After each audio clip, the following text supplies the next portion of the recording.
Hello, everyone, and welcome back to Do We Know Them? Episode 271. We made it. The one we've been waiting for. I mean, I knew this one would come. Am I right? Eventually it would, yes. So, what are we talking about today? Did you know that White Claw has a green apple flavor now? No. Wait, I don't know. I kind of feel like maybe I did because I thought I would really...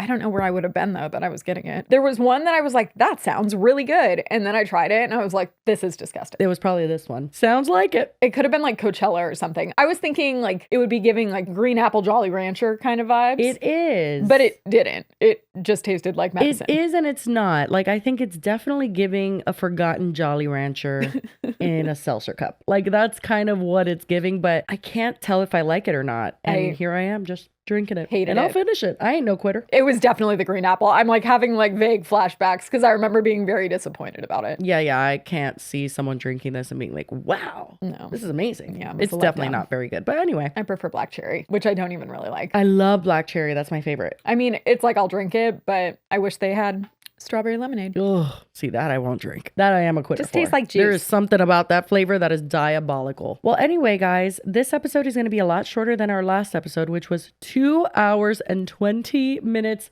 long. 21 minutes, I believe. 21. Yes, it was. Oh my God. So we're going to have a quick little episode today, just talk a little bit about one thing that I guess it's not like super relevant and like hot off the press, but it's something that I think we're interested in talking about because we've discussed all of these people involved before. Mm-hmm. And that is the BFF podcast kerfuffle with the Just Trish podcast. Not really them fighting with Trish, but them getting into it with Oscar. And I like that. I like to talk about Briana Chickenfry and Josh What's-His-Face. I like that. I do like that. Yeah. No, well, and especially like Oscar doesn't usually, I feel like, find himself in the middle of anything. So I was very surprised when I was seeing it in the headlines. I was not surprised. Oscar's, He gets a little sassy, but I just feel like I'm more surprised that they would be talking about it. Because it wasn't even like... BFFs? Yeah, because he didn't even say what he said on Just Trish. It was like his own personal live stream. Yeah, so, okay, let's just get into it. Yes. We'll talk about that first. Our second topic is super quick, but kind of interesting. So anyway, let's just begin. So we have Oscar, who is I guess he's just a co-host, right, of Just Trish. He started off as just doing the like hot topics section, and then he's just quickly become just the co-host, right? I feel like he's co-host, and then I feel like he produces too. Like he comes with the topics and prepares them and stuff. I think that's probably what she originally hired him as because he has a background in entertainment news. So yeah, so that's actually important here. So I didn't actually know this before. I had seen him on the Just Trish podcast, but I didn't really know of him. The only thing I knew is that you used to give him Joey Graceffa's USBs with Joey's footage after you were done editing. So I didn't know much more. Well, and that was the crazy bit. So I used to edit occasionally for Joey Graceffa, and Oscar was his assistant for a while, and I never saw what Oscar looked like. We would just be texting and we would exchange footage, but he never even was personally giving it to me because he would send it over in like an Uber because they have like a courier service. Right. But he was always very nice on text, and I had zero clue. Like I just did not connect the dots until way later, and I don't even remember how I ended up figuring out. And I was like, that's the same Oscar. Yeah, so he's been in the entertainment world for a long time. Well, I mean, I was editing for Joey, it was like right before. It was actually like while we were starting this podcast. I assume he worked for a while before that. And then I think simultaneously he was also doing stuff for Entertainment Tonight. Is it Entertainment Tonight or Access Hollywood? No, he did it for both, actually. Access Hollywood and Entertainment Tonight. He's actually interviewed Trisha 6 years ago on Entertainment Tonight. And we can't really show his interviews because those things are like heavily copyrighted. Like any sort of interviews for those companies, it's Content like that. ID. Yeah. And they're on it. Honestly, Clever used to do that too. Yeah, I'm sure. But there's interviews even of him interviewing Kim Kardashian and all that stuff. Like he was on it and definitely involved in that world. So when it comes to interviewing celebrities, he's pretty well versed because he's done it for so long. It's not like he was always just like Just Trish's co-host. Like did. I mean, that's probably how they met. I would assume. Or maybe through Joey. Yeah. Who knows? A lot of connections there. But yeah, he definitely has worked in like mainstream entertainment news, not just like doing internet videos. Anyway, he had like a real job. Not that he doesn't have a real job now, but it was like in the office, he was like working with Entertainment Tonight. Yeah, similar to you with Clever. Like you've done a lot of cool things with celebrities even and had like a producer background before we did this show, which is a lot less. I mean, it's cool. And I mean, Just Trish and him being on Just Trish is super cool. And they've done a lot of stuff. But you know what I mean, right? Like he had like a real entertainment career. Exactly. And his was even more legit than mine because Clever was like an internet only like little I mean, Right, it was yeah, big, he was but it on was not. TV. Yeah, he was like doing, that's why he has interviews with fucking Kim Kardashian and actual real celebrities. Yeah, so he has a history like producing red carpet interviews and junkets, and he's very well versed in that entire world. The reason why we're talking about any of this is because Oscar doesn't just co-host Just Trish. He has a Twitch channel, and on that Twitch channel, he does more like reactionary stuff. I'm not sure if he plays video games. It's pretty laid back, like Twitch channels usually are, because it's live and, you know, he's just himself. Like, he provides commentary if he has it and just, you know, talks to his audience. So on there, he reacted to an interview that Briana Chickenfry and Joshua, God, what is his fucking last name? Richards. Joshua what? Bridges? Richards. Richards.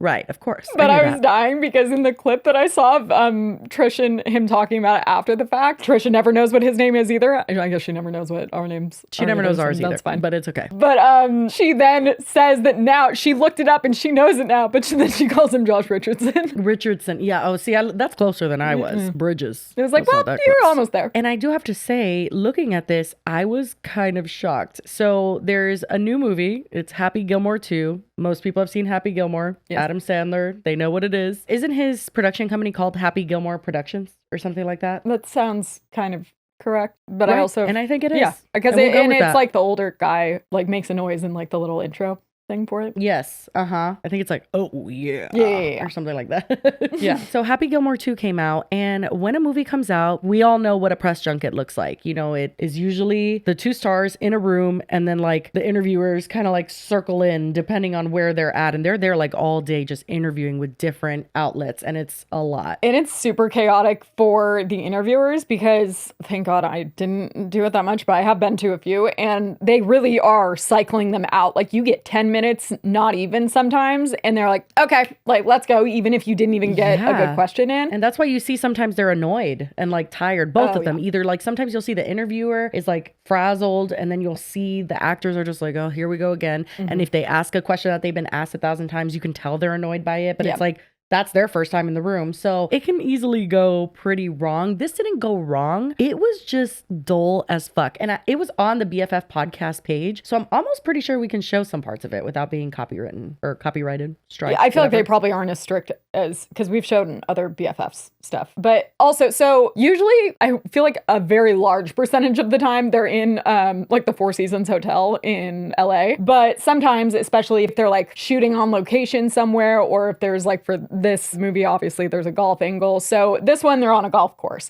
But big thing is that you have to be invited to a junket. It's not like you just like sign up and hope you get in. Like you have to actually, like the publicists have to reach out and approve you. And if you have a relationship with them, it's usually like the same kind of outlets that are going. But it's also usually like outlets that are like actual entertainment news outlets. Yeah. So I think what caught Oscar originally off guard because someone just sent him this to react to. And I think the reason he probably did was because he was like, why the hell are Briana Chickenfry and Josh Richards interviewing Adam Sandler? I mean, I don't even have a background in entertainment or interviewing or anything, and I thought that I was like, this doesn't seem. It seems like weird, and they do have influencers come to junkets sometimes, but usually they're a celebrity interviewer or like they have some kind of shtick that makes sense. So I think that this just felt kind of random because they don't do celebrity interviews like this, Ever. especially. I think they've done like occasionally they've done some like really random stuff that I was like, oh, okay. But you also have to remember that they're part of Barstool, so they do have a bigger company behind them. So I would assume that it was some kind of connection there. But Josh explains later that there's something else, but I don't know if that's the case. Yeah, but there's a huge difference between sitting down in a golf course, because that's, I mean, yes, Happy Gilmore is a golf movie, but they're sitting down in a golf course and doing the press junket thing as if they're hosts of Entertainment Tonight. And it's just super out of place. They have had celebrities on their show, but in studio or like they call in or something like that. So it just is a lot more organic for them and it feels less out of place. This felt like they should have been well-trained TV hosts to do this, and they weren't. I will say, though, holy shit, have the views dropped since Dave left. Yeah. It's actually pretty crazy. They used to pull hundreds and hundreds of thousands of views. Some of their videos with Dave have millions of views, and they're getting like 50,000 on some. Like, it's crazy. Well, when you think about the whole dynamic that they had, it kind of felt like Dave had connections with both of them. and then they would kind of react to his wild, outlandish opinions on things. 100%. Now they have nothing. It's just each other just like blankly staring. And like, I know a lot of people say that they probably hate each other. I don't have any idea. Wait, who? Josh and Bri. Oh. That it's just like awkward because they're friends, but in the way that like a straight man is friends with a woman in her 20s, like it's just kind of like, okay, cool. Like, yeah. If you're not in a relationship with them, it usually is a pretty shallow relationship. Yeah. Well, and also I feel like Josh doesn't have particularly like strong opinions about a lot of stuff. Dead. So it's just kind of like the two of them like saying headlines, and then there's not a whole lot of like good banter and stuff that I think used to come from Dave saying crazy things and them having to like either like diffuse it or like, you know. Damn it. Look at what their next episode, that as we're filming this, it says it premieres tonight at like literally in like an hour, where it says the BFFs address their beef with Trisha Paytas and Oscar. Well, I'll be damned. I guess there's going to be an update. But anyway. Yeah, basically, I think that they are kind of looking for their next thing. I don't think they're trying to like necessarily parlay this into a celebrity interview channel by any means. But I wonder what this looked like for them being presented this opportunity where it was like, do you want to interview Adam Sandler and his co-star Julie? Like they just were like, fuck yeah. Like I mean, I guess was this like a sponsorship? Like I'm like, why did they? That's the thing. It's like it is kind of weird. I think it's less weird that they agreed to it because I do feel like the two of them, of all people, would be like, of course we'll do that. If they asked us to do it, we would be like, no, we're not. We don't. Not because we don't love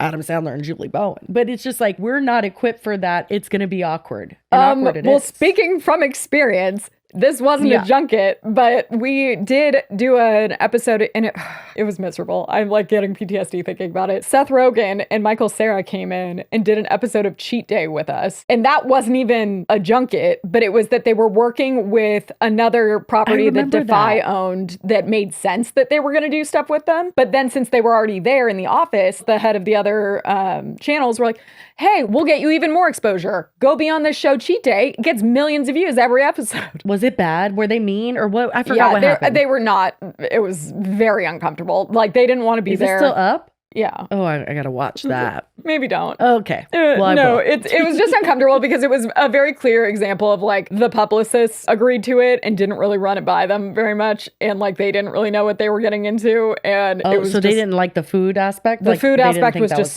super awkward. We weren't even allowed to say munch. We did like munchy foods, but like it was during the time that they were being super like brand friendly, and we couldn't even reference like weed and stuff. So it was like the whole thing was just a mess. But that wasn't even a junket. That was like an awkward thing where they came into the studio. This, I feel like, would be a little less awkward because you're not forcing them to do something. But at the same time, like, you have to ask them about the movie. So, like, would your fans really care? Of course. But just even this screenshot of them with their little cards and Josh's like button down shirt. I'm like, oh, brother. Yeah, actually, so I've only seen the clip of Oscar and Trish talking about it, but I haven't seen any of the actual interview. Let's just, skim through it, if you will, and just see what Oscar was reacting to. Because we just see kind of his like summary reaction, if that makes sense. Josh Richards, BFFs. Briana Chickenfry BFFs. Very nice, guys. Adam and Julia, what is it?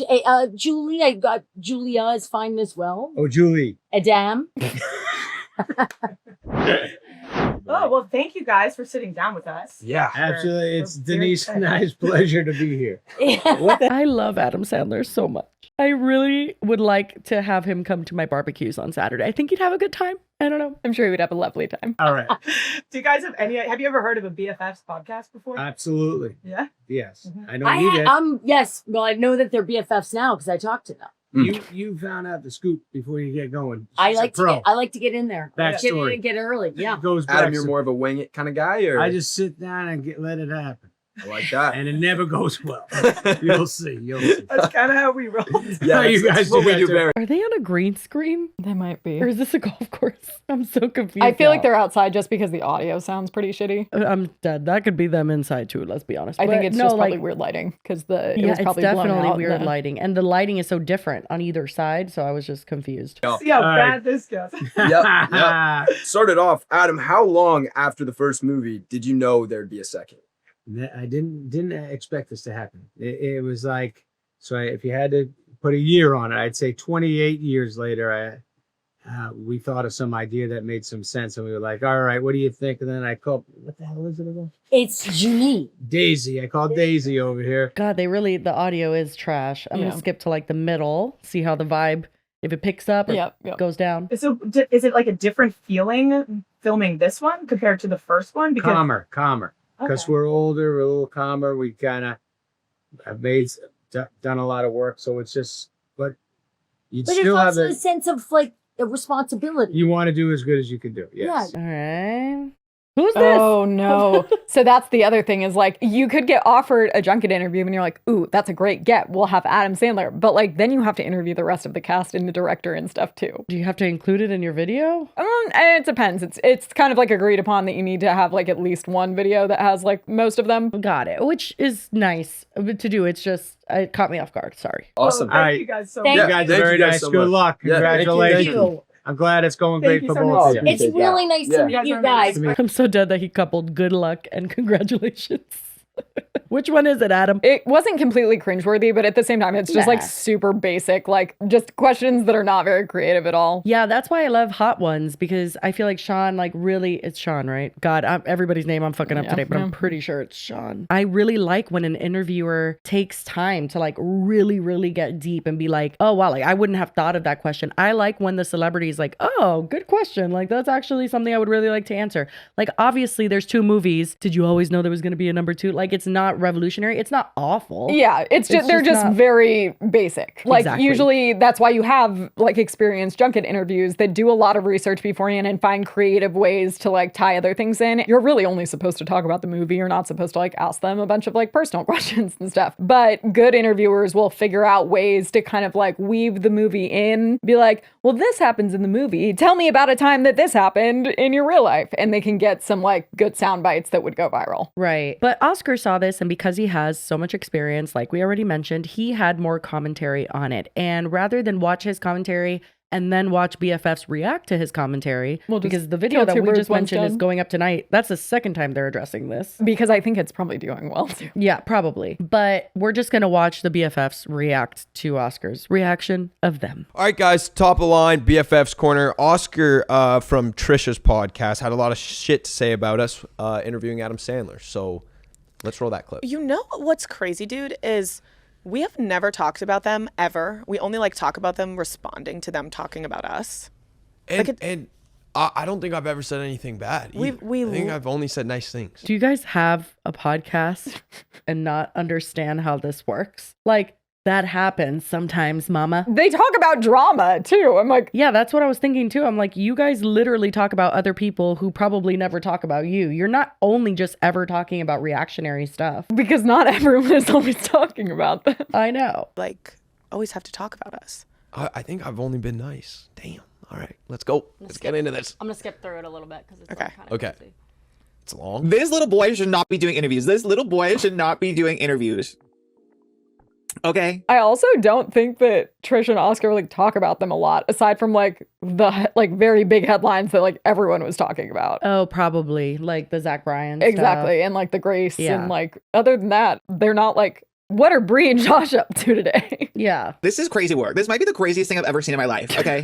I guess Barstool Sports, because it's a golf movie, off the charts levels of unserious. I can't even process this. I can't even process this. Literally, how long have I been streaming? And obviously as well, I feel like he's being purposefully dramatic and hyperbolic, like how we do all the time. Like, this is the craziest thing I've ever seen. No, I don't think this is the craziest thing Oscar's ever seen. We didn't see the whole interview, and Josh Richards is like, when you hear him talk, it is giving like, who gave you a microphone? Like it is giving that a little bit. Every time I've seen him, I've always been like, it's so interesting he found his way into entertainment, because I don't find him very entertaining. But like, there's plenty of people like that too. So I think that's what he's talking about more than anything. Briana has more chemistry. Yeah. You know, she can kind of get down with it and talk for a while, and you can get like kind of engulfed in her speaking. Josh, if he was by himself, are you joking? Stop it. Well, yeah, I think his reaction seems to be much more of a general reaction to the concept of the two of them being invited to go interview Adam Sandler for a movie. Like, it just, the whole thing felt out of place, because this is very not BFFs and also very not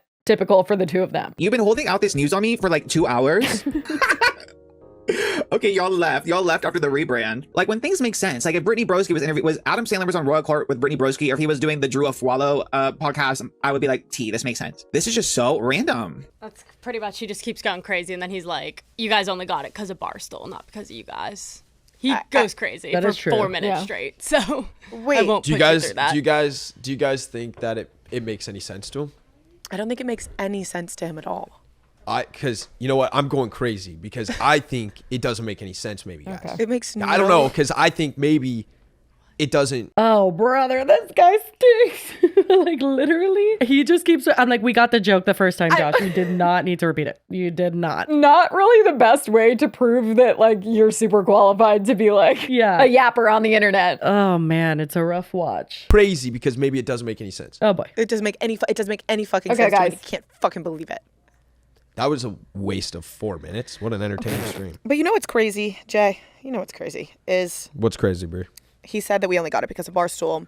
We were actually the only podcast at Barstool allowed to interview him. The only one that he wanted to come on. Do they have a lot of other podcasts on Barstool that interview I'm so dead. celebrities? I don't know if they have other podcasts that interview celebrities. Probably celebrities like sports celebrities or people like bros in the space. We were actually the only podcast at Barstool allowed to interview him. The only one that he wanted to come on.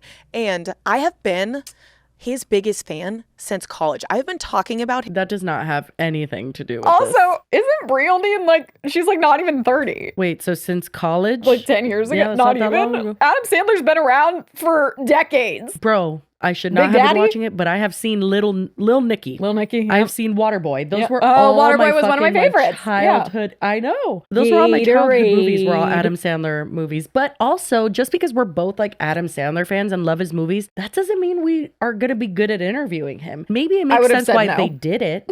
Yeah, I would have said no as well because I want to, like, if I'm gonna interview someone, I want to do it in a way that like both of us are gonna get something out of it, and I just feel like I'm gonna be hyperventilating and it's gonna be a bad interview. I'm just also So- someone that's not like, oh, I love this celebrity, I need to interview them. Like, no, that makes me uncomfortable because then it's just going to Yeah. be me being awkward. Yeah, well, and I mean, listen, they can also just acknowledge and just be like, listen, like, yeah, is it a little random? It's not what we usually do. Yeah, But it was we a wanted cool to give it a opportunity. shot. Like, Yeah. that would have been it. No, instead they're kind of like implying that they were invited to be there because like Adam Sandler That's where they wanted them belonged. there. Yeah. Yeah. So it does make sense. And you know what? We only had 15 minutes with him because that's what we were allotted. We weren't allowed Yep. to use our own cameras. We weren't allowed to use our own thing. So the audio is a little fucked because that's what they gave us.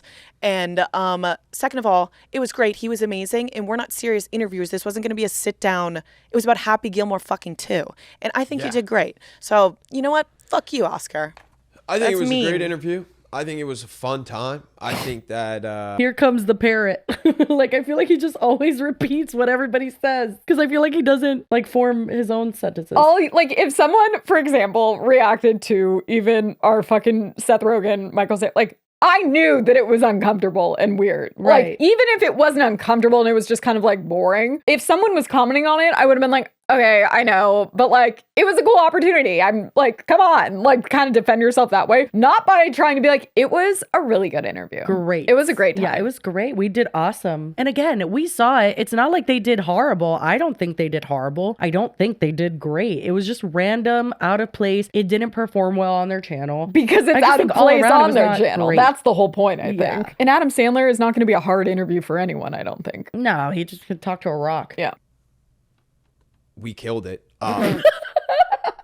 The pause right before I that. envy the confidence. The delusion? Me too. I got invited to his daughter's bat mitzvah, right? It makes sense It that I'm going to makes get to go and sense. interview him.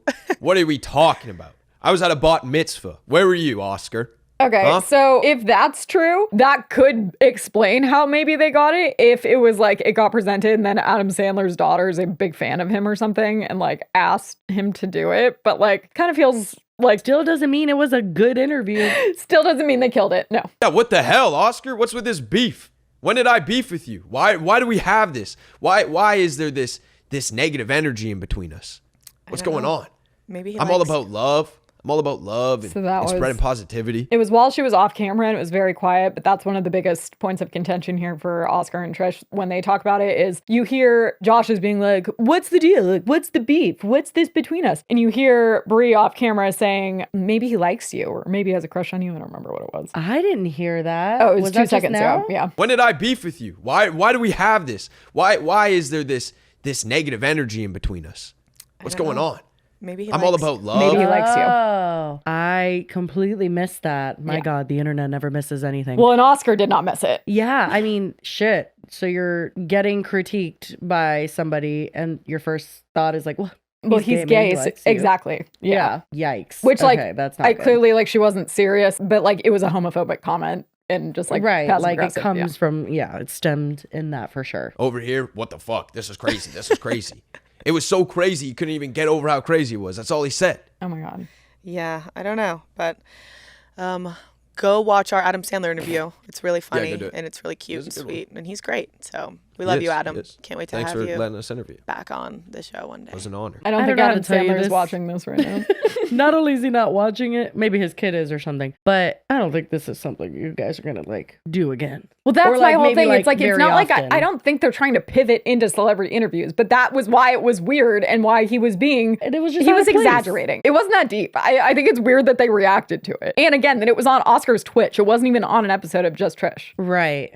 Before we go any further, we have a word from our sponsor, Hungry Root. I know that shopping, planning, and cooking food is kind of most people's nightmare of the week, but imagine having all of your weekly shopping done for you with the meals of the week decided on ahead of time and everything delivered right to your doorstep. That is Hungry Root. It's amazing. It's basically like a personal shopper and a nutritionist had a baby and then also delivered you all of your things. It's so good because I really love ready to eat meals that are done in just like a minute or two. You just reheat it. But I also really like the convenience of having something that is also home cooked at home with the pre-proportioned ingredients and everything is all ready, but you put it in the pot, you feel like you cooked something, and it's also like a different experience flavor-wise too. And I love that Hungry Root provides both of those. You can either just get your groceries off of them, ready-made things like the pancakes that you love, or you can get things like what I just ate, which was the blackened chicken rice bowl with avocado, something like that. So delicious, so quick. And Hungry Root holds all of their food to high standards. They screen out over 200 additives, including high fructose corn syrup, artificial sweeteners, and preservatives. So if you guys want to try out Hungry Root for yourself, you should take advantage of our exclusive offer and head over to hungryroot.com/DWKT and use code DWKT to get 40% off for a limited time. And that's going to be off of your first box. Plus, you're going to get a free item in every box for life, which is amazing. That's right. Just go to hungryroot.com/DWKT and use the code DWKT and you get 40% off your first box and a free item in every box for the rest of your life. And thank you so much to Hungry Root for being an amazing sponsor of this podcast.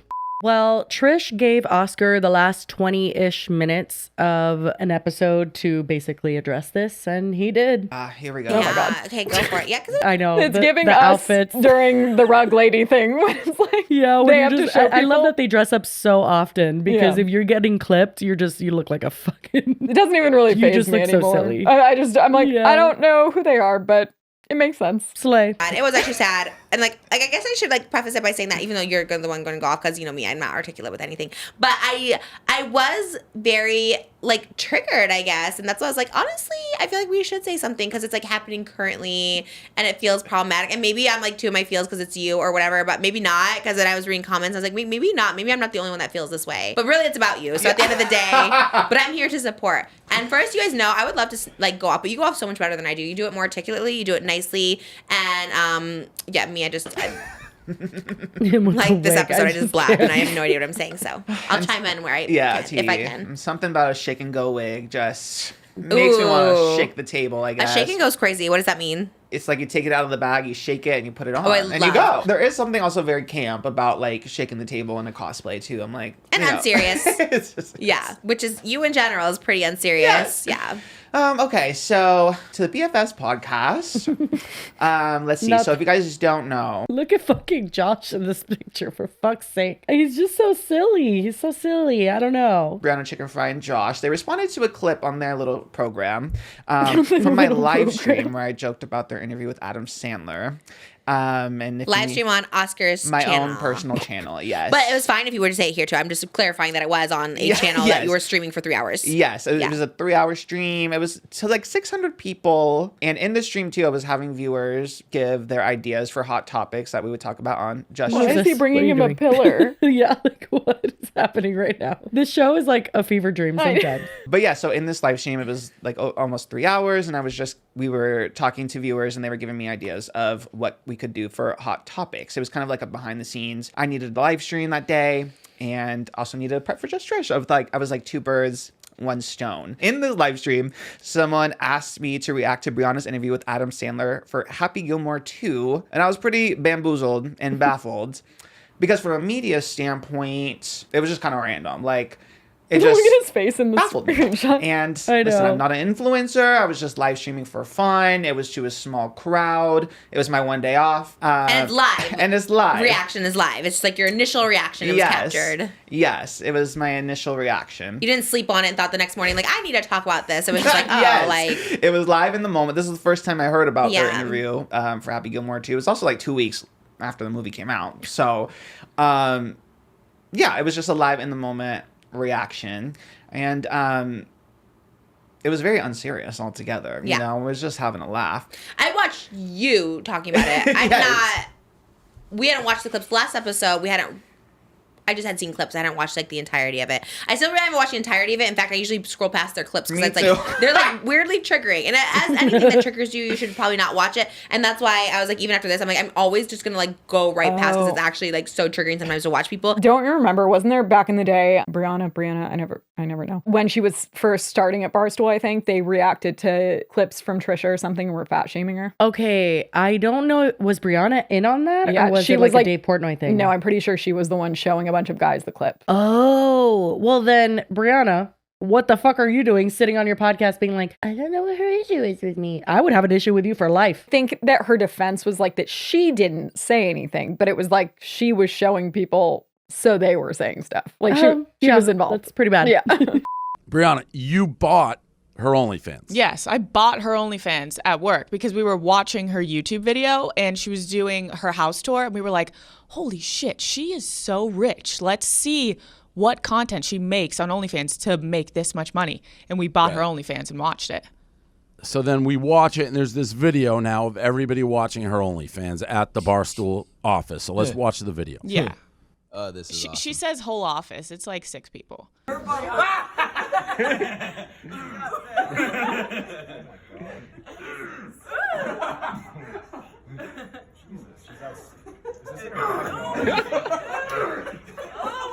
That's the Feidelberg. You're doing the same thing she's doing. Voice. Yeah, people don't get that. It's Feidelberg.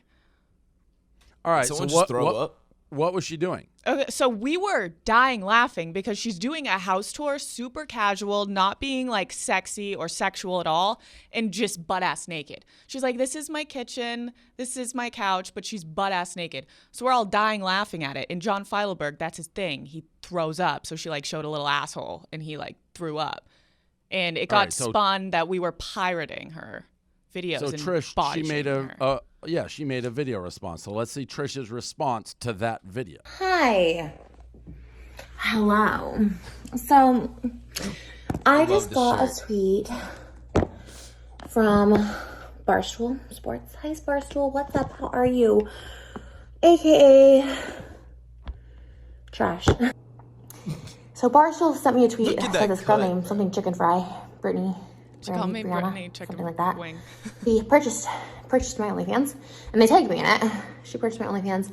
I guess she does a podcast on Barstool. I don't know. I never heard of it, but and basically showed a clip of like the whole office. They were basically like, she purchased it, now the whole office is watching it. Well, hi, yeah, that's not how it works in the sex industry. Like, that's not cool. It's like Pornhub ripping it off and people just sharing it. It's not free. It's $5 a month. It's not that expensive. That was like my main issue. Obviously, like people are like laughing and Is she the one guy getting, like mocks to throw up and the girl's like, oh my god, don't throw up, and having just making him a say question ew right and now? Why is just she breathing like laughing at it. And like, that's fine. I'm on the internet, like, you know, people can do it. What's not fine is like, you didn't pay $5. You're stealing my porn. You're stealing my work. It's piracy. It's theft. It's illegal. Like, you're sharing something that you bought. It's $5 subscription. You don't just share it with people. It's like, and the fact that you're like showing it and like, hey, you want to mock me and laugh at me, cool, but I'd like $5 from everybody who was in that office watching it. I think it's really gross to like rip off sex workers. It's not that expensive. Obviously I have this reputation, right? And I'm gross and you're mocking me and laughing at me. You can't throw me $5. So, you know, I know it's Barstool Media and like everything's kind of trash now. Ratings went down. But yeah, Anyways, to the chicken wing girl, thanks for subscribing. That's cool. All the other people do it. Sex workers don't have an easy job. It's not fun all the time. A lot of times, actually. I had to hear ridicule from other people, but you proudly tweet this. Never ends. I keep thinking it's about 10. This is deep. You know, you've already shown time and time again that you guys are kind of shitty people. So have you, Trish. Wow. That was a lot to do about nothing, really. Now, there is a part of me, and I wish she was here, but I think Trisha is kind of like next level, like in terms of creating content around her content and being, because there's no way you can really be mad about that video. It's like Trisha bought it and you show it to people. I mean, if you pay, obviously people are going to watch. Yeah, she wasn't I doubt in any world she was actually mad. She saw a headline, she saw like an opportunity, and she grabbed it, which she did. She does. Goddamn. Trisha Paytas OnlyFans shit. I can't even explain to you how annoying and just how wrong everyone that's talking on it has gotten it. I know a lot of you guys probably don't even know what happened because I didn't make a big deal out of it because it's not a big deal, and it's weird that Trisha tried to kind of just promote it and like make money off of it, but that's what Trisha Paytas does, so it's whatever. I expect nothing less from her. Someone in the office that like records behind the scenes of like everything that's going on went in front of us, not showing any of her content at all, and recorded us watching her naked house tour and reacting to it, and we're all dying laughing. And then John Feidelberg, who's in the background, starts gagging because like she showed her asshole or something, or like bent over, and he started like going ugh. And then we were all laughing because that's what like John Feidelberg does. And everyone that found it on Twitter doesn't know John Feidelberg. For you guys that don't know John Feidelberg, he works at Barstool. That is like his bit. He throws up at everything. He throws up at smells. He throws up if something rubs him the wrong way. He throws up if something touches him the wrong way. Like John Feidelberg throws up. So when he sees an asshole on screen, he literally made a gagging sound. And it was so funny because it's John Feidelberg and that's what he does. So it gets on Twitter, and all these weirdo fucking losers that have no lives, have no friends, have no hobbies, because all they do is sit on Twitter all day and make up shit and start Twitter fights with random people that they don't know, like fighting with people in my mentions. It's like, you're a loser, you're pathetic, I'm kind of glad you don't like me because I would never associate with you in real life. So all these weirdo losers on Twitter started saying that I was a pick-me girl, that I bought her OnlyFans to tear her down and get male validation. Male validation from all of the men, of 3 of them that were in the video. The other people were girls that are already my friends, and we bought it because we were watching her YouTube videos and we fucking love Trisha Paytas. Like, whether we're trolling whether we're trolling her or we're loving her, it doesn't matter. We love her content. We think she's iconic, and we like to watch anything to do with Trisha Paytas. Basically just me, okay? And I make everyone around me watch it because I try to make everyone into a Trisha stan. No longer will ever do that in my life because it gets you fucking nowhere, and the real Trisha stans are fucking weirdos. So everyone on Twitter tried to turn it into this big thing that I was, and I don't know why I was the only one getting heat for it. Like, I'm the one that paid for it. I'm the one that wanted to watch it. So everyone was saying that I was tearing her body down and like talking disgusted about her and laughing at her body. We were laughing at her doing a naked house tour. That is fucking funny, and I will never apologize for something like that. And I don't know why these people think that they can just bully someone into doing a fake apology and make them feel bad. I don't feel bad. I don't feel bad at all. What we did wasn't wrong. The only thing I could understand where people are mad at is that not everyone paid $5. Well, guess fucking what? When you rent a movie, does everyone pay the $5 to watch it? No, you fucking idiots. Do you know how many people sit at home, probably buy her OnlyFans, do the same thing I did, and watch it all together? Not everyone's gonna pay $5. The only reason you're mad is because someone recorded us doing it. And stop acting like I uploaded the video and recorded it of us watching it, like to show that I like needed male validation. You're weird, and you're making shit up in your head. They've created this whole false narrative that we were pirating her nudes, that we were like stealing money from her, and that we were tearing women down by laughing at a naked house tour. shut the fuck up. Everything you're saying is wrong. The only thing I might agree with you is that we all should have paid $5. Like, I do agree with you on that, but we didn't, so get over it. Like, if you need the $20 so bad, I'll send you a big fat check, Trisha fucking Paytas. Anyways, we do that, and then Trisha Paytas catches a wind of it on Twitter because it's Trisha Paytas. She sees it. She runs with it. She loves when the attention is on her. She loves when people finally feel bad for her because she's done so many horrible things, and she made a YouTube video about it. I haven't watched it because I genuinely, if I do watch it, I know that it will infuriate me so much because I'm sitting there watching a woman with millions of followers just lie about me and my company. Like, that would probably infuriate me, and I'd probably get myself canceled more. So I'm having self-control, and I'm not watching it. This is the problem with cancel culture. And you just picked the wrong person because I don't give a fuck. You can't cancel someone that doesn't care about the situation. So this is the problem, and what made me upset is that these people get to create a false narrative and they get to blow it up before you can even have time to defend yourself or have time to speak on what actually happened. So these people blow up this false narrative, and then Trisha Paytas gets a hold of it, and she runs with this false narrative. She makes everyone look bad. No one knows the real side of the story. No one was there. None of you people on the internet that are mad, that are making up all the shit, you weren't there. You don't know what we were looking at. You don't know what we were reacting at, and you don't know what we were saying. The video is a 4-second clip of us all cracking up at a screen and John Feidelberg gagging. That's what it is. And you've created this whole story around it, which I have no idea how you came up with all of this. Because, well, you're so creative and you're so imaginative. Maybe you should, like, do creative writing or, like, get a job or something instead of sitting on Twitter and making up fake stories like a fucking weirdo loser. So all of these weirdo losers that do this, they tried to cancel people, and they were all commenting on my videos. It was kind of awesome. It made me a lot of money. All the hate comments got me a lot of views and traction. Don't get me wrong. I'm pumped Trisha Paytas made a video about me. Like, that's kind of like, oh, kind of made it. Trisha Paytas made a video about me because I don't fucking care. I didn't do anything wrong. The only thing I would apologize for, I will apologize for, not everyone paid for the shit, but I'm not apologizing for this false narrative that we were making fun of Trisha Paytas' body and tearing women down, because that didn't happen. So I will never apologize for something that you think happened that didn't. I don't care what you think about me because you have no idea. You weren't there.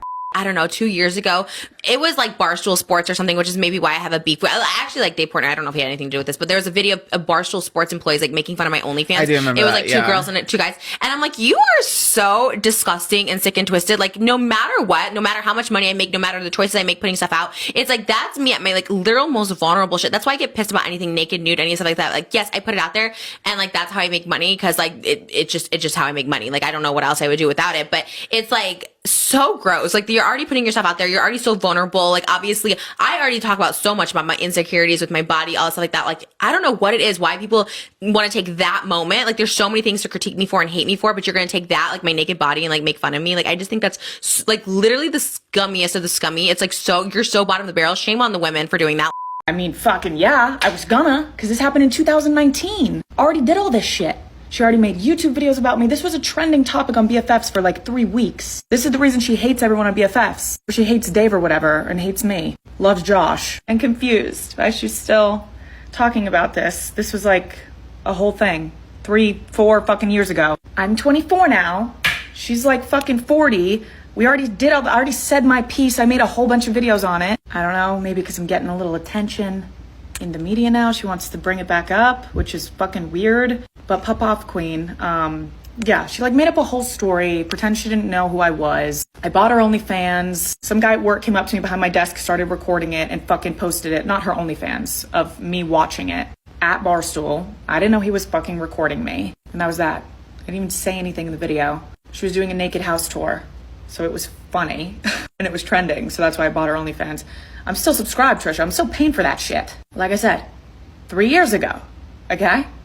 Let's move on. Okay? Bigger and better things.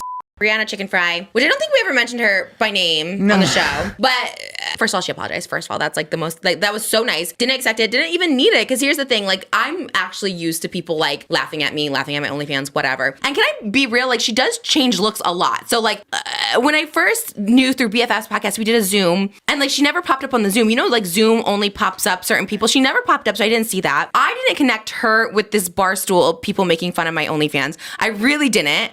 Obviously, I've heard of her recently because like Tana's been on her podcast and stuff, and I see her all over TikTok. So I was like, and I like her name. I love chicken fries at Burger King. So I was like, this is cool. This is a cool name. I saw her on Theo Vaughn's podcast. So like I was like, oh, I know who this person is. Obviously, I did not put that she was the BFFs person, the OnlyFans person, and then there's something about a boa at a concert. I didn't know that was it was her too. Like the Theo Vaughn. I didn't get all this was together, and she also changed her look. She just went brunette. She looks beautiful. So I truly didn't say her name because I didn't know, but also didn't want to, I don't know. But she sent me a really nice apology. She is 24, so I always, when people are young, I get it. So she sent me an apology, and she goes, I genuinely didn't mean it to be mean. Like, I thought it was supposed to be a funny house tour and all stuff like that. I take it as a sincere apology. I think that's very sweet. She don't have to write back or whatever. But I thought it was nice. I thought it was nice to even like get that because, and I did write back to her because I was like, I, for some reason, was hanging on to that one incident. I didn't know anyone involved. I just knew it was like Barstool that shared it. And I was just like, oh, I don't know what it was. It just gave me such an ick vibe. And I like hung on to it for so long, which is like crazy. I'm like 35 or whatever. But it was always something. So it meant a lot. And I like an apology. I feel like apologies do mean so much. I feel like people don't do apologies because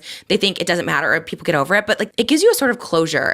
I don't get triggered easily, but like for some reason, and their names are Briana Piglia and Josh Richardson is their name. Because people always think we're like trying to be funny by not knowing their last names. No. But like that's not his last name. I died. I was like, oh, the fact that she's correcting it. But no, it's she's like, she's so confident she got it right too. It was like, oh, it was so close. I looked it up. That's the name. I'm so done. Yeah, like it's weirdly triggering, and I don't know. It's always has been. Brianna, I think, especially towards me, like it's always been like weirdly triggering. I try to be like on her side, and I like it's like sometimes it just doesn't mesh. So I'm like I will always scroll past after this. But this one I saw this clip, and I was just like, we should have talked more about it because it's actually problematic. But yeah, and for some reason my little live stream struck a nerve. Don't truly know why, but yeah, we weren't even going to talk about it really because it's like I obviously just kind of brings for two reasons. I do believe that like if you talk about someone, yes, they obviously have the right to respond, so that's one thing, and then two, it's also like if the one clip that I'm seeing get a lot of traction is you're talking about a nobody like me, like that says a lot more about your program. Well, first of all, you are iconic because you are a part of the Just Trish. Influence. Like I'm not an influence. I'm not an influencer. Well, now you kind of are, but yeah. So, but then I did catch wind of one remark that Briana made, and I was like, I don't know if I can let this go either. I really don't know. It was bad. It was pretty bad. I was kind of like, ugh. Yes. Briana made a casually homophobic remark. And too casually. Very casually, yes. During this little tirade against me, where she suggested that I was shady towards Josh because I have a crush on him, which is a very blatant microaggression. I get there's going to be people who say that's not that big of a deal. It's just a joke, but also considering the only times I ever hear about Briana is when she's either being ignorant or cheated on. She has a track record of really putting her foot in her mouth. Yikes. Oh my God. That was a casual read. This entire shit. I could tell that casual drop of that, you already know. No stuttering, nothing. It's going to be good. Well, and it's wild also when you think about the fact that they like felt the need to respond to his live stream, but like their response was so like it fell so flat. They had nothing to add to it. It was like it was it crazy? Anything. Was it crazy? Can you believe it's crazy? Sense? It like if you don't have anything to say, I feel like maybe you just like forget don't about it. Yeah, and Oscar has a lot more to say. It would have been nothing. I shouldn't have been as surprised as I was, but it did kind of take me out for a second. So that I just couldn't overlook. When Josh was like going in on like being mean, like he was like you said, he's responding to something that he thought was like, I guess, serious on your end, which like for the record you said it wasn't. It's like unserious, but he was being nasty. He was being mad. He was very mad, very angry. It wasn't like a lighthearted key to which she's like, yeah, maybe he likes you. Mm-hmm. And also, saying that stuff in general leads to so much violence against queer people, like literally to kids in high school, like that whole rhetoric of like, oh, the gay kid is like preying on the straight kid, that leads to so much queer violence.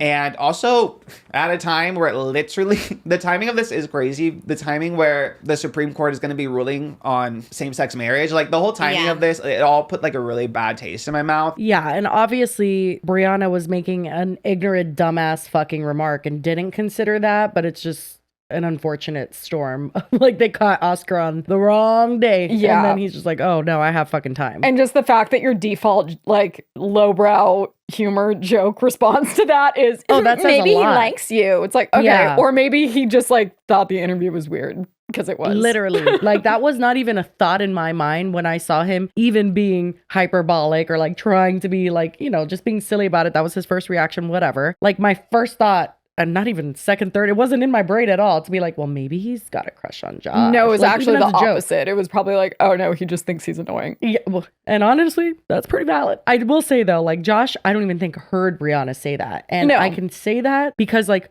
they film remotely and we film remotely, and there's so much that you say that I miss when we're filming. And I feel like they just miss don't even hear more it. because they also have like a producer on the phone, and they also are, Right. like, I don't think they're on like a phone call either. Like we have our setup like very complicated because even when we were on Zoom, it was making it too delayed. So like we even have a separate audio that we're recording just on the phone. So yeah, it feels like they often don't hear each other, and I don't think he heard it, but Bri's probably not happy that got picked up because it was like also I not agree. like she's not on camera and it is very quiet. It was also very unnecessary. I feel like that is a big reason why we kind of have to like speak up. Also, I don't understand this whole thing too with like I literally said like, oh, he's not my type. I didn't like his outfit. Really was the gist of it. I didn't like his outfit. It was like random to me. So everyone rest assured, Josh, Briana, Josh, not my type. My type is not chopped. My type is not boring. So everyone is good. Everyone is safe. Did he say chopped?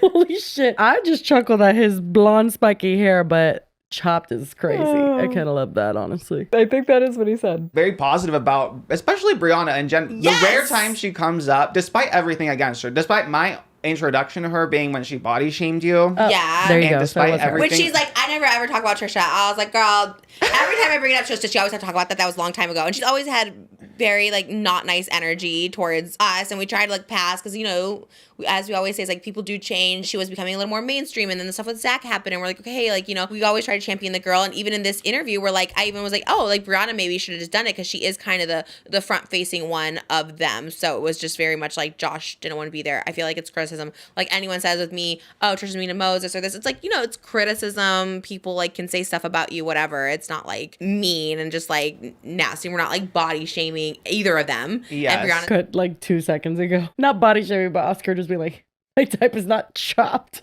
At a certain point, it's like, whatever, who cares? I think it's all not that deep. Like, I think Exactly. the joke That's was really how I feel about unnecessary, but this. I just like, I can't believe that they reacted to, like, I don't think Oscar's commentary on them was worth them commenting on. No, I completely agree. she's very open about her insecurity about her body. So I was like, oh, hey, maybe she didn't mean to body shame me like 4 years ago or whatever, you know? So it's like, she's always like missed the mark when it comes to me. And it's like, maybe she just doesn't see, maybe they see out of context clips too. I feel like what they're getting at is that they've like tried to be unbiased when they're covering stuff, when especially she is being wronged, like during all the Zach Bryan stuff. I also think of like, we tried to do that too, and we always gave her the benefit of the doubt when it felt like she deserved it. But like our first introduction to her really was that whole boa thing at the Harry Styles concert when she literally was like telling a random woman she hoped she got hit by a car. Like that will always be she's done in some my head is shit like, she on the internet. is some interesting takes, and I think she's learned to reel it in a little more. But then even the shit she was saying during the Grace situation was wild. So it's like the criticisms of Bri could go a long way, and I don't think Oscar's criticisms of either of them, of all the stuff people must say about them, like I don't know why they felt compelled to talk about it, aside from maybe their views are down and like their producer thought it would do well. Like those slighted comments where it's just very like under the radar sort of things. It's like it comes from like a deeper place of like whether it's homophobia or just like this like hatred or this like meanness in her, you know? It doesn't just come off the cuff. That's not the first thing people say in 2025. It's something people say in like the 90s. Like, what do you got a crush on me? Like, you know, and then like you said, it becomes an issue. Yeah. Yeah. And even when we were talking about the whole thing too, it was like, yeah, Briana could probably continue doing these interviews or whatever. So it did seem like very out of pocket to have that much anger towards something that, again, was very, very unserious. But I mean, since they did tell me to off, I feel like I can be pretty transparent that like, yeah, I was baffled because I didn't think they had the charisma nor the interview skills to pull this off. And I was apparently right because the video with Adam Sandler was struggling to hit 30K views. Okay, like Well, let's just be for real. I think it started gaining views because of this. Probably. Like, I would have never seen it. Absolutely not. If I hadn't seen their reaction based on how Oscar and Trisha are talking about it, I would have thought they were like really like mad. And I don't think they came off like, I don't think it was a bunch of like vitriol. I agree. I think that they were trying to be funny and it didn't land at all. And then they made that comment that Briana made that comment that made it so much worse. But I genuinely feel like does it not make sense? Does it not make sense? Like, that's unfortunately Josh trying to be funny. Like, that's actually him trying to crack a joke. And I think it was just them trying to capitalize on the situation, one, and two, to be like, why would you make fun of us? Like, we've never done anything. Kind of like, it was just came from a more like, poor us. I don't know how we got in the middle of this, but it was like, okay, well, it wasn't that deep. Yeah, I could see why Trisha, honestly, I mean, I get why Oscar's mad at Brianna's comment, but I would see why Trisha is really annoyed of Briana pretending she doesn't know why they don't like her. Like, girl, I know why they don't like it. I had forgotten about that until you brought it up. So it's like, no, that makes total sense. Don't play stupid. I get that. And I totally get Oscar's frustration with Brianna's comment, but everything in between, I don't kind of register anything as like super upset or like a crazy comment that they made. They seem more annoyed, if anything else. I don't feel like they were like, he said they said to fuck off. Do you remember that? Or maybe we just missed it. It was about Happy Gilmore fucking too. And I think he did great. So, you know what? Fuck you, Oscar. Interesting. I mean, he's not a man of many words, Oscar. You know what I mean?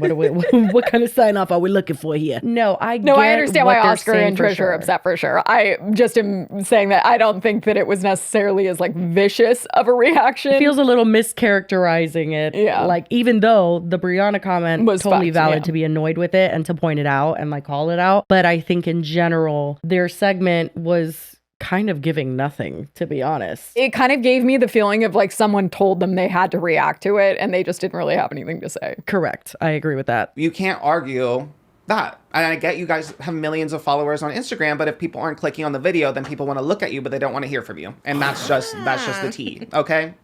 That's not a me problem. That's a you problem. And articulate, because off is just like, you had nothing, you know what I mean? Like, if they could have like articulated something a little better, you know, it would have. Too, it was such a light read that, and then to have all that just anger and like vitriol, and then again to like rely on homophobia and cursing for the basis of your argument is outlandish. For something so, it's not like a David Dobrik like injured you sort of thing, and it's like, oh, it's like so light. It was just like kind of wild, but you could sense, like I'm telling you, it's like not that light conversation. We're like, oh, they're like angry. There's like some hatred behind this for like, I don't know that there's hatred. I think that they're annoyed that you guys cover them for whatever reason. And that's really all it is. Briana seemed just like, oh, like, I don't get it. That's stupid. And she's playing dumb. But like, if you want to talk about like what they would probably be talking about behind the scenes, I don't think it's that they hate them. No. I think it would just be like, bro, what the fuck are these people always covering us? Like, we don't even talk about them. Like something light like that. It seemed kind of like self-important. Like, how dare you talk about us? Not like we are angry that you, I don't know. Like they have a vendetta against Oscar and Trisha. You know what I mean? Again, I actually would be more offended that they like use the situation to try and like stir something up with Trisha, essentially, because that's exactly why I think Oscar they did it. Brings Trisha into it. Yeah. And so I would be more like, you're literally like lazily responding to this and then throwing in homophobic remarks. Like, this is so fucking dumb. And acting like she's never done anything to Trisha before. Yeah. And I just don't think I would categorize it as vitriol when we're talking about their overall demeanor. I think that there was, you know, maybe parts that were tasteless or boring or stupid, whatever. I understand why Trisha and Oscar are responding to it 100%, but I think I would just be responding to it for a different reason. Yeah, I think so too. Just like crazy when I see people like criticize me. I never think like, even was like Sophia with an F, like it really hurt my feelings, but it was never like when she called my hair fried or whatever. That was but it wasn't like this time. Scary, like, oh my God, like why, like for what reason, you know? Yeah, it was very, again, from the context of it being from a random live stream, which I do for fun, not because I'm a big streamer or anything, to a small group of people that have like 20,000 views. It's not like I have a giant platform in which I was like lambasting the two of them and calling them chopped. You said I did that now. but not then. Like, well, they asked for it. I do think it's weird because it was in a live stream with like... I think it's that someone clipped it and then I think it went viral on TikTok. Yes, that's what I was just going to say. I'm like, it's weird if they would have just like been watching the live stream and decided to make it a thing, but that absolutely ended up being, I mean, I think they even showed it being a TikTok clip. Yeah. And that's how people found it. Yeah. So I'm pretty sure that's how they probably found that specific part. It was like a T-page. And although it was from a live stream, you know, unfortunately on the internet, you say one little thing and it could get clipped. I think the things that have gotten clipped from us have always surprised me. I've always been like, what? I mean, why did they clip that? That's not even interesting. Or they haven't really surprised me, but I was like, damn it, guys, lock it up. We weren't supposed to tell anyone about that.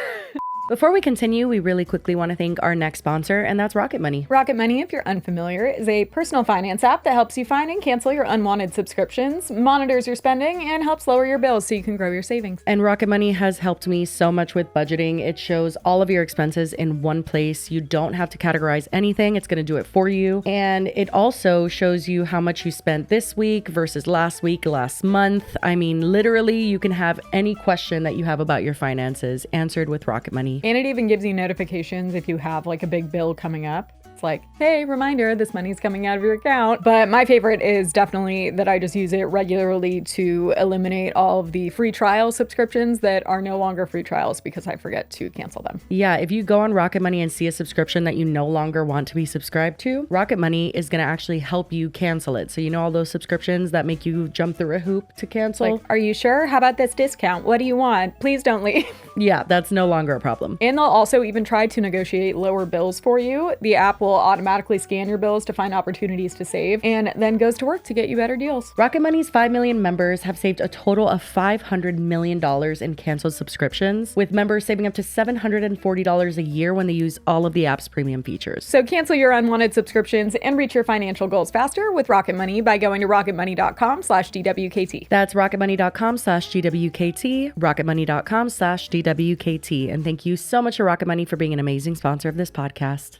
And also, I thought it was so funny that they perpetuated that I was just jealous that I didn't get to have that opportunity to interview Adam Sandler, when I would expect, if you're going to find a small clip from my tiny little live stream, that you would at least do a search on LinkedIn to see that I've been producing interviews for over a decade. That is very, very high expectations for them. I was going to say, Josh Richards does not know what LinkedIn is. Even when I used to say, when we would first talk about them, when BFFs had first started, and even now, I still see Josh doing it. It's just not a physical paper. They used to have their like notes on actual physical pieces of paper.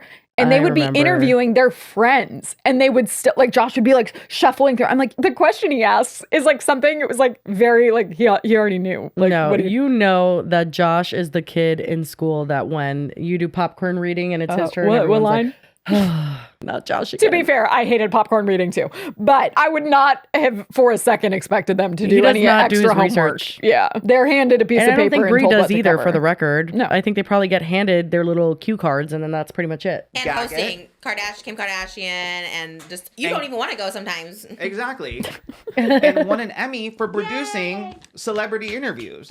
Period. Not the Emmy. I've been there, done that. So don't compete where you don't compare. Okay, do you have a streaming even? I didn't realize that that's why Moses brought over the pillar. It was to set the Emmy on. Oh, that does make a lot more sense. Like Emmy.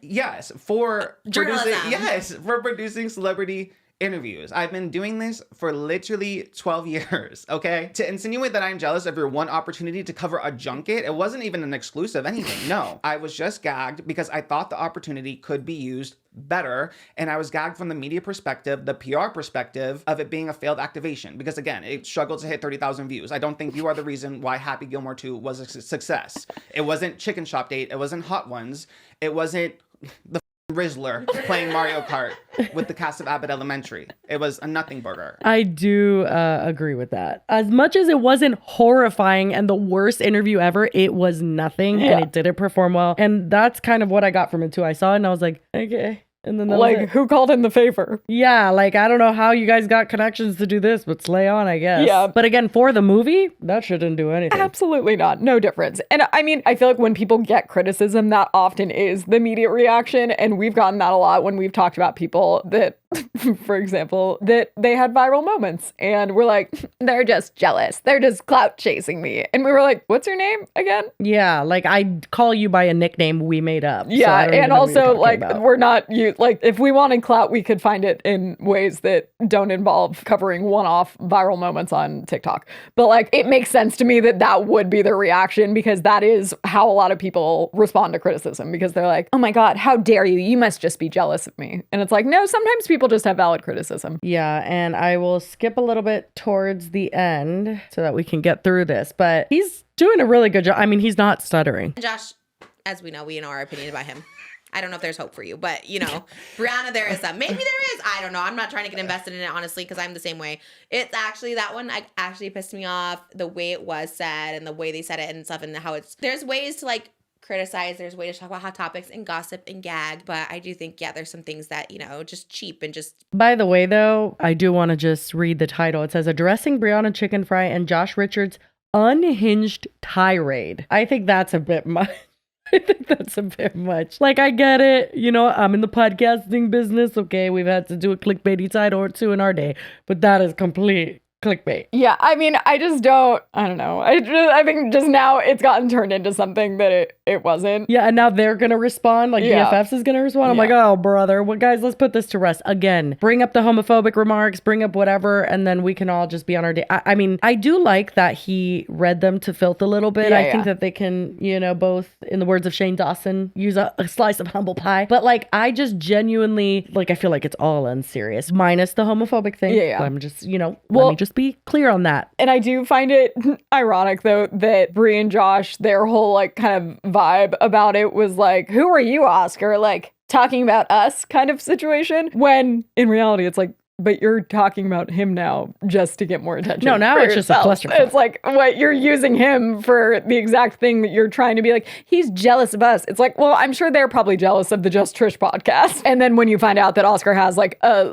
career-long history of working on celebrity interviews, it's like, okay, shut up. Like if they had a lick of creativity to their reads, if they were actually reading instead of just being like mean, there is a big difference as well. Like you do have to learn to laugh at yourself. Yeah. It is okay to flop. It's okay to fail. Like, and you have to see that the numbers are there. The numbers are the numbers. And it's okay to try new things, but it's not okay to feel like entitled to opportunities just because you have 1 million followers on Instagram and you dated someone famous. You think you're entitled. But Oscar, don't forget, she's also been an Adam Sandler fan since college. So yeah, that's her main criteria for the interview. Overall, this is all a little bit unserious. I don't even think that the next response from BFFs is going to be anything. It's probably just going to be Briana just like, that's not what I meant or something along those lines. No, for sure. I feel like it's going to be kind of painful to watch, I'm assuming. Yeah. If there's anything that stands out from that response, we'll put it in here.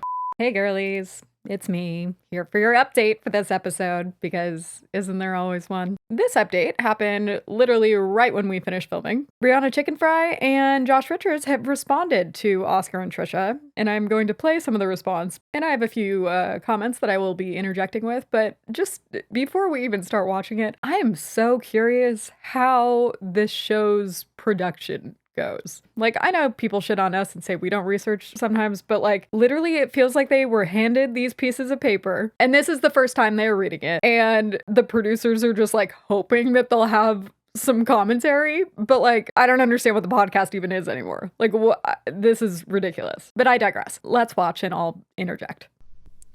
Next hot take. Trisha and Oscar will just hate anything Barstool related. I don't think that's a hot take. No, I don't think that's a hot take either. Yeah, good take. Oscar was jealous and projecting and upset he was...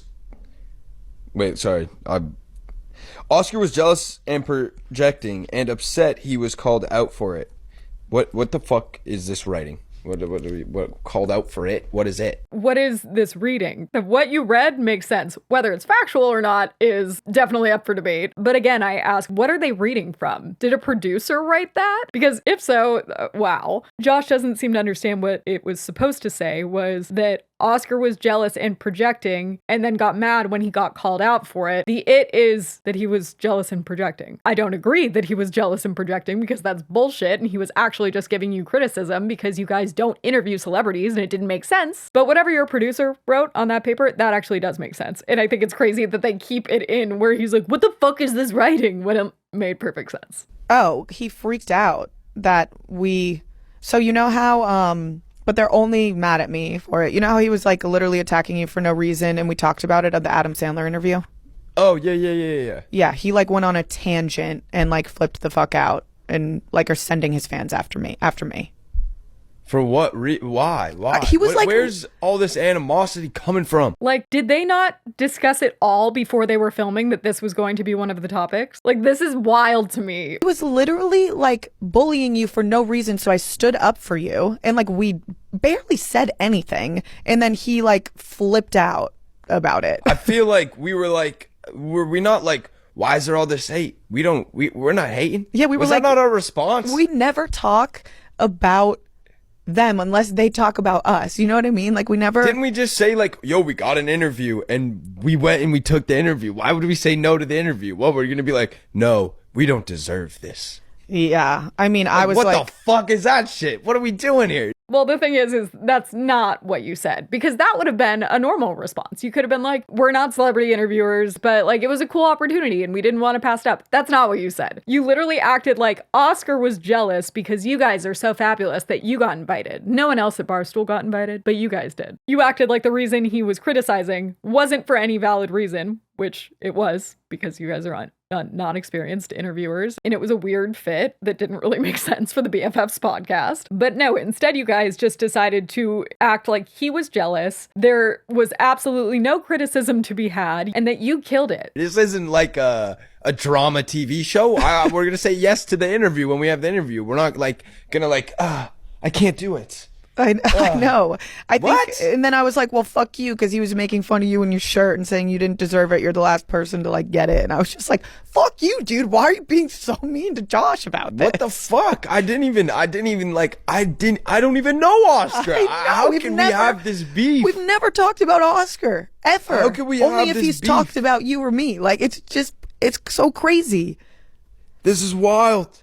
I've never been in such a part of such a one-sided thing. I know, same. It's literally one-sided beef. It's crazy. Goodness gracious. Well, whatever. Maybe one day we'll all be not super anti each other. The thing is, I'm not even anti. I don't even know what to, like, if someone was like, do you know Oscar and you see the things he's saying? Why do you hate him? I'd be like, I don't even know what I can tell you I hate nothing about him. this person. I don't know. What do you mean? What do you mean? Like, I what literally am I supposed to say? only know him because of when they bring up clips of Trisha and him talking about it. It's the only thing I know about this person. I also, like, me and Trisha were cool. I thought me and Trisha were like, we're friends. I know, me too. Or at least acquaintances. I literally like something DM'd Trisha years ago apologizing for all the shit that like the OnlyFans stuff, and we like squashed the beef, and I don't talk about it online because I don't like, that was like a genuine apology that I sent her. We can put the fucking screenshot in if we need. It just doesn't make any sense. And then the fact that Bri takes this as the opportunity to show her genuine apology that she sent to Trisha, which Trisha accepts based on this DM, but this was an interesting time to bring this up. I'm perplexed. That's all I can say. We know, Josh. I'm perplexed. I didn't know I was in this drama. You didn't know you were in the drama. You guys were the ones that responded to, like, oh my God. What is this? I'm shocked. And all of his fans are just flooding all of my TikTok videos with pictures of Oscar. It's bizarre.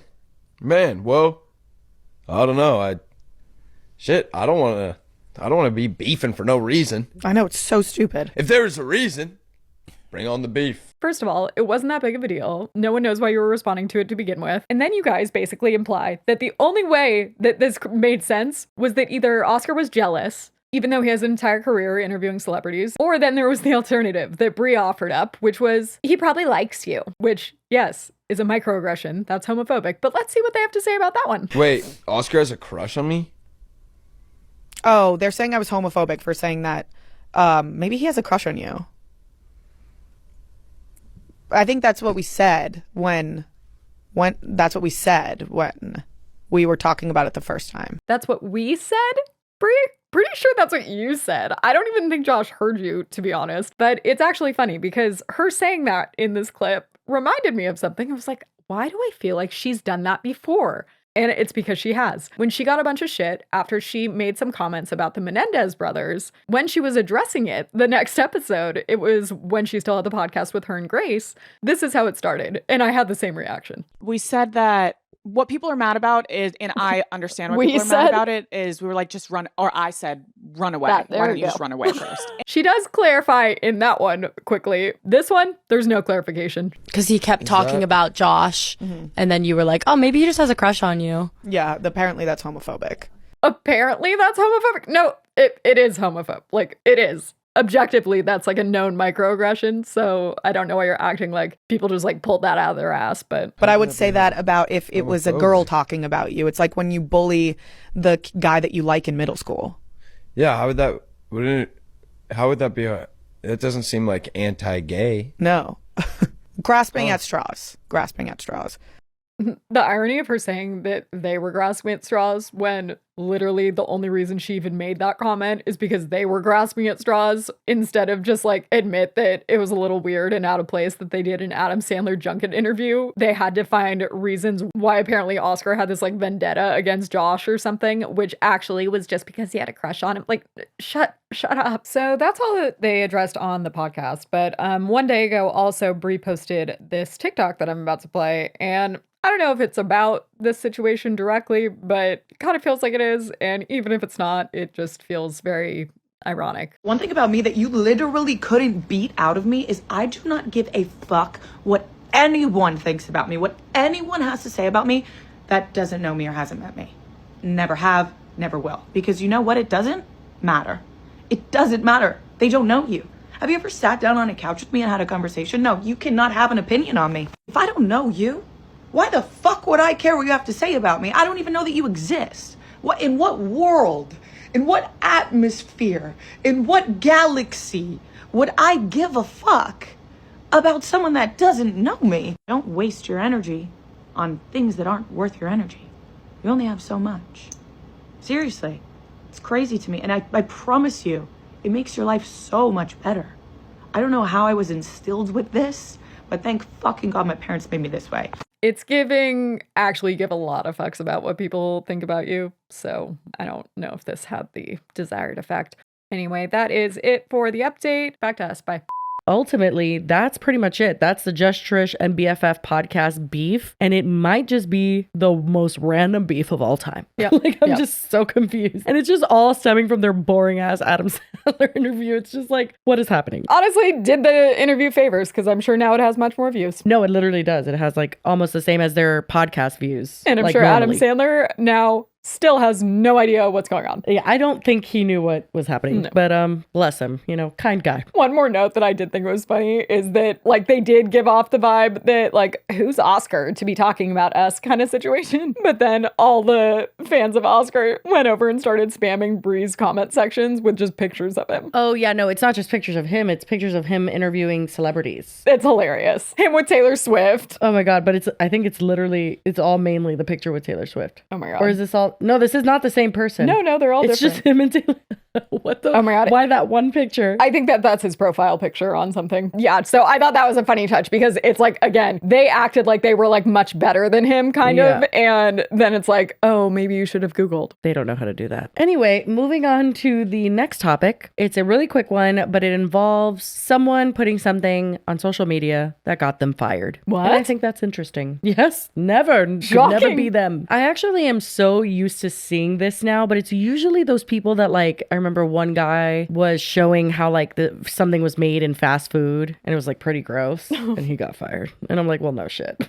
It's just funny because now there is so much stuff. Like, what did we see kind of recently that I don't know if they actually got fired, but it was like a nurse. Maybe we didn't cover it and I just saw it. But no, we did. Not the one that made the homophobic comments about like the kids in the bathroom, but we covered a nurse that was like filming her day as a nurse. And it was like she was reading off medications about people and like she was saying stuff that were like, you can't that? I remember post that. Seeing it. I think maybe it was a possible topic, but maybe we didn't. But it was just like a really like, oh my God, you can't be like day in my life and then film you being a nurse for people. I like, think that's that you not can how it film works. pretty much any job a day in my life for it. but it has to be in a very particular way. Exactly. But I also think it's hilarious because like that is pretty common now that people like want to do that and like feel comfortable and like think it's okay to do that. Well, because it's getting popular online. That's why. But like think back to, I guess you didn't go to college. So maybe like, do you remember like back in the day? I did one semester in Miami-Dade. Thank you very much. I'm sorry. I did do I'm sorry. college. I take it back. Thank you. I only showed up to my human sexuality class, but I was there. My point was going to be that like back when we were like applying to college, I remember like we didn't have TikTok and Instagram wasn't as, I don't even know if Instagram really existed when I graduated. But it was like, I didn't really delete them because I was going to ASU and I also wasn't striving for jobs that were like really like corporate and like strict. But like people would delete all of, like the red cup pictures and like you had to like wipe your Facebook and make sure it was like professional when you were going to get a job after college and stuff. And again, I never did because like I started working at Clever. But like that used to be a thing that like people were really conscious of. And now I feel like while it might not be for the same reasons, like we used to have to do it for like partying pictures. Now people are just like, they don't think about what they're posting and that like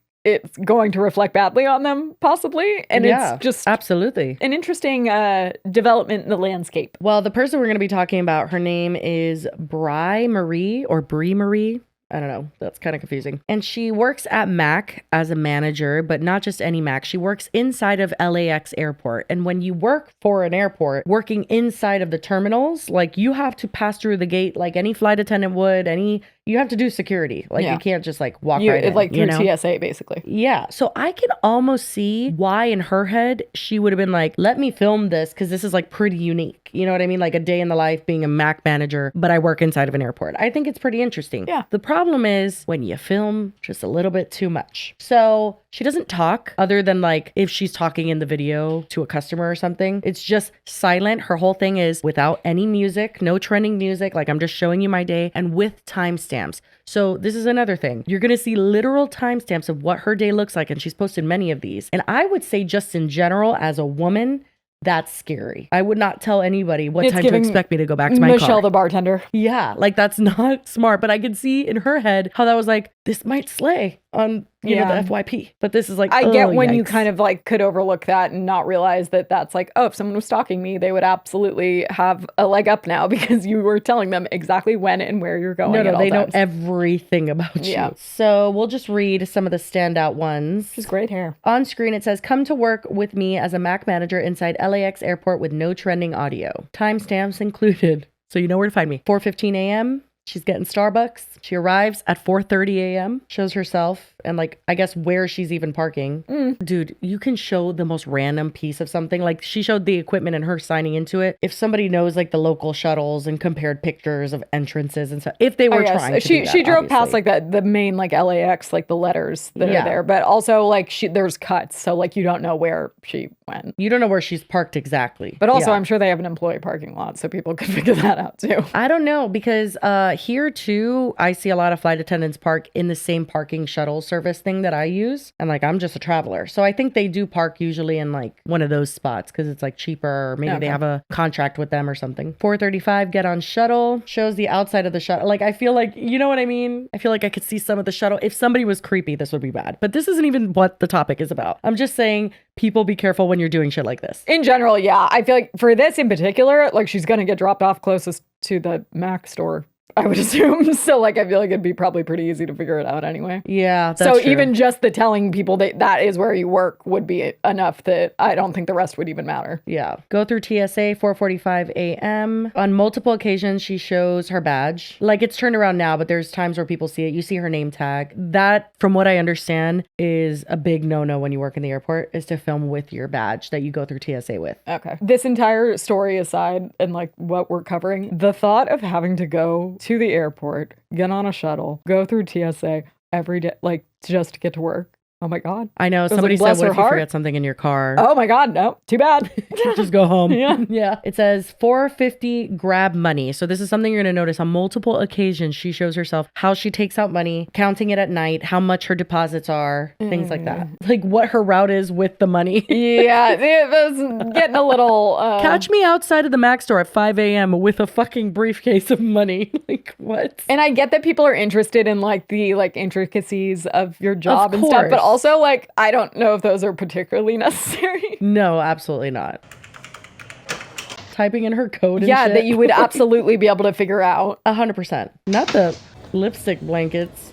Do they put them to bed? What is this? Oh, they reuse them. Got it. I was like, that felt like a kind of unnecessary step to not really do anything. 5:30, first customer. There's her badge, by the way. You saw it perfectly. Like, you could zoom in on that bad boy and see pretty much everything. Not her clocking the sale, too. Or not clocking, but like, recording. This is like a sales sheet. These are just things you should, even if like you want this shot, do it from far away. Don't show the paper with everything on it. Like, I just think in general, she needed to be more removed from what she was showing. I kind of feel like in general, unless you have like explicit consent from, I guess she's the manager, wouldn't she? I don't know who she'd have to like ask corporate, but I feel weird about filming when you're already getting paid to do another job too. Just because 100%. it would be like, yeah, it doesn't take a long time to like film yourself doing things, but like your focus isn't really on what you're doing then, it's on filming. That's true. Yeah. 5:40, time to put on my fave lip combo. See, this could have been probably safe if you just uploaded things like this. The first customer didn't get any music? Yeah, I guess not. Shave lipsticks. Oh, but they had those blankets on them to protect them. Yeah, you get the point. Now, she was filming one of these one day when mid-shift, something happened. Oh no. I love my job.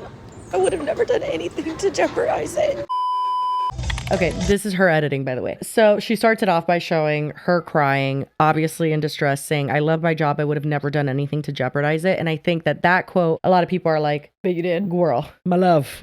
How many times do people need to learn that, like, that is jeopardizing it? Social media is jeopardizing your job. Like, I think if you want to ask your boss and you have like an idea and just be like, it's not going to interfere or whatever the fuck, fine. But you can't just like take that leap and like not ask anybody and think it's not jeopardizing. You showed yourself transporting money. Yeah, I just think at the end of the day, it gets like a little messy. Like that is your job. Social media is not your job. Right. So that shouldn't be your priority while you're working another job. No, it's true. Because even if she doesn't edit it till like after, your focus and like you're thinking of like, what should the next shot be? Exactly. Or, like, you know, it's not that you're not going to do your job. It's just, you know, could be distracting. Shows herself going through TSA again, her badge again. I almost wonder if that TSA agent like saw her or something. Is the badge issue that they think like that people would like take the info and make a fake one? I don't know. There's a comment here. We don't know how true this is, but it's a TikToker saying, girl, I work at LAX too. And they literally told us when we got our badge to not take pictures or videos of it because it's considered SSI, sensitive security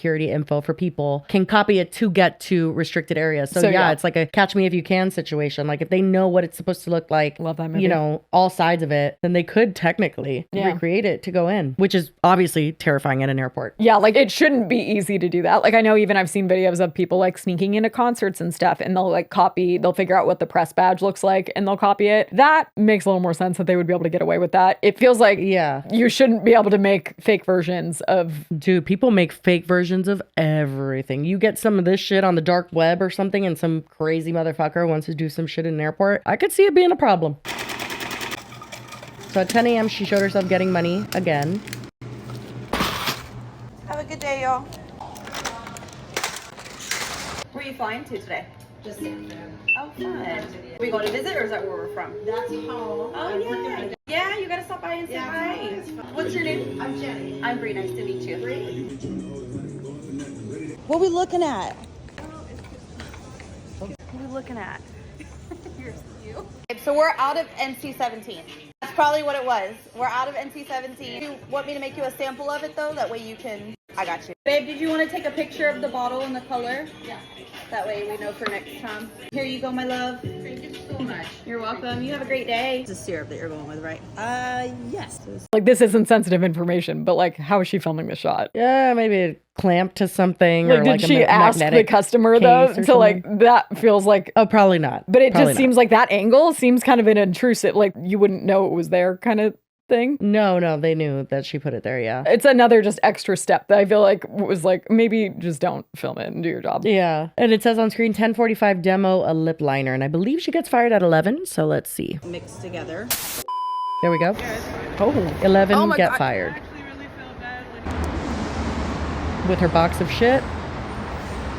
And that's it. Literally since then, she has not posted and people have been basically telling her, what did you expect to happen? Like this was all a bad idea. Well, she definitely didn't expect this to happen. I know she didn't expect, but you know what I mean. So, but then how do we know that it was TSA or it was the airport that fired her and not Mac? I think that is pure speculation at this point. She has not posted since then and she has not confirmed it herself, but people that both work in the airport and like just everyone trying to think of like what happened, most people are saying you probably got fired because of you showing your badge and going through TSA. I can see that more than I could see Mac necessarily giving a shit, especially if she's been doing this for a hot minute, which I think she has. I don't know. I feel like Mac would care less than LAX would, even though she's showing operational stuff with money and stuff. I could see either one of them firing. Yeah, I was going to say, honestly, even it could have been like a one-off situation where like a customer, even like someone could have just not liked that she was filming and brought it up. Oh my God, I'm so dead. Not one of the comments saying before you start to feel bad for her. And it's a picture of someone, an employee tagging her. Two Trumps is all I see. It's basically an employee of Mac putting up a story that says, when your manager is also a Christian conservative who has the same political views of you and they're both watching a Trump video, and then it tags her and she is the manager. So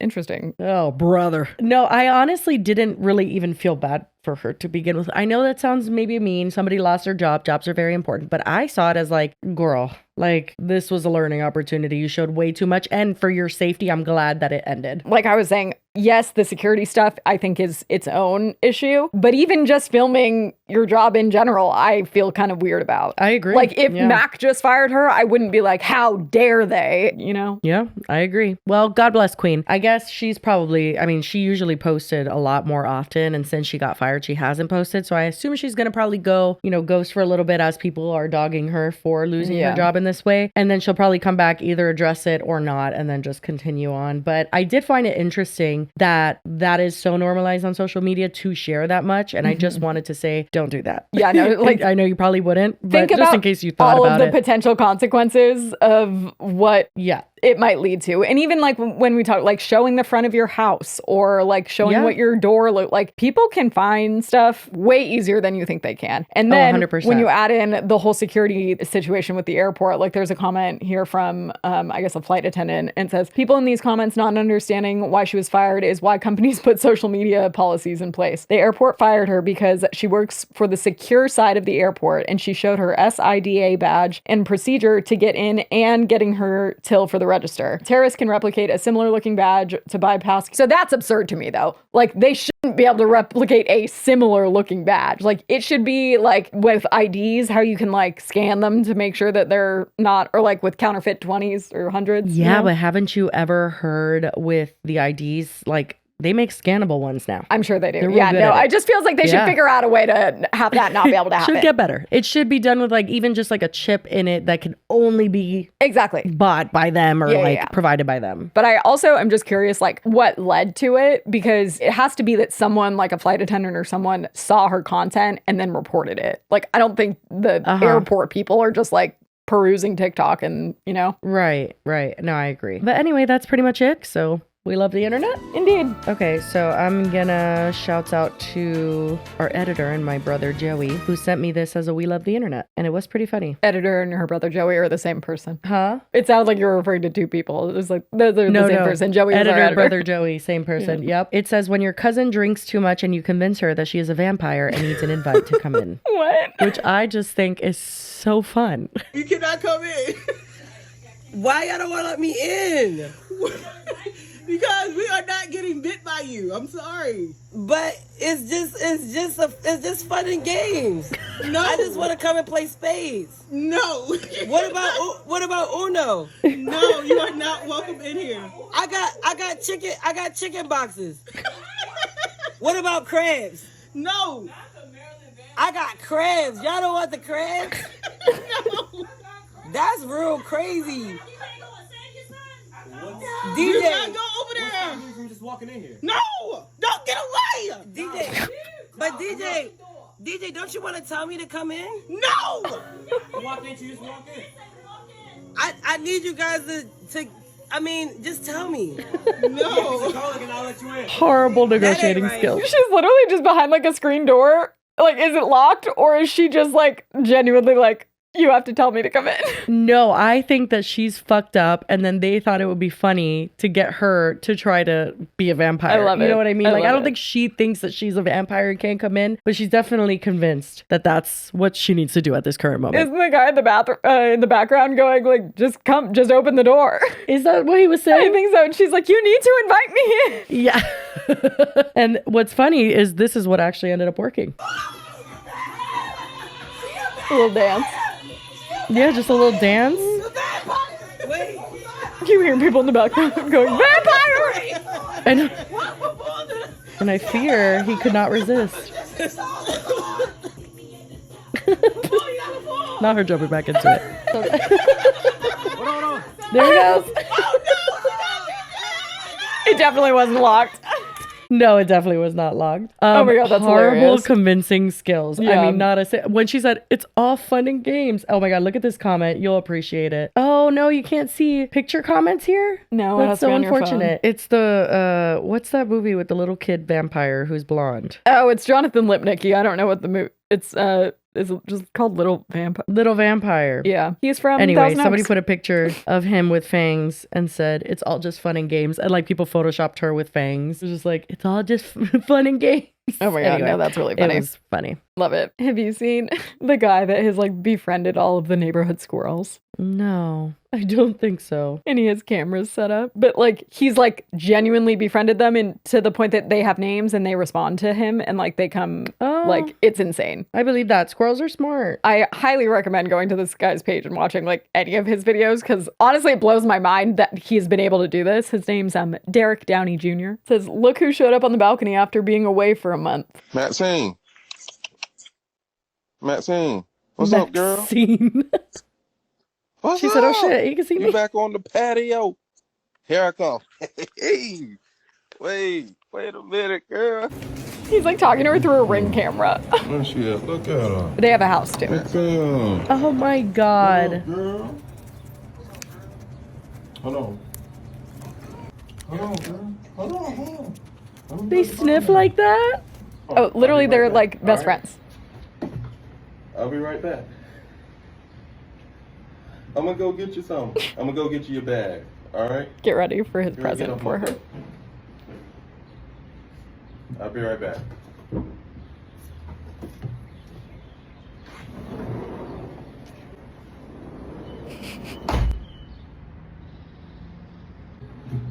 I'm so dead. Oh my God, Maxine, you good girl? I can't. They're What little is mini this? Birkins, and he calls them Squirkins. Shut the fuck up. And they're filled with nuts. Come back up here. Oh Oh, my God. feeling different today. Okay. He said she usually picks the green one. Girl, I miss you, girl. Let me see. Do you have some babies or something? Oh, he always feels she's been Why you pregnant gonna wait like so 12 long? times. Oh my God, I'm so dead. Stop being so rough with your bag. I'm gonna put the green one here too. Yeah.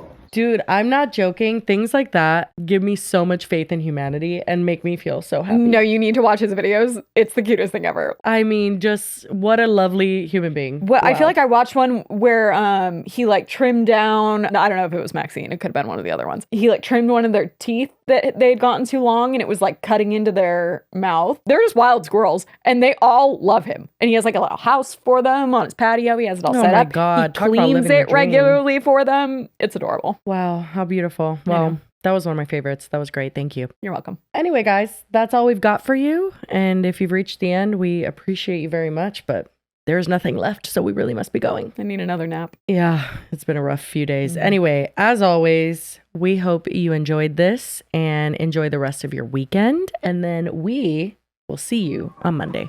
Bye. Cheers.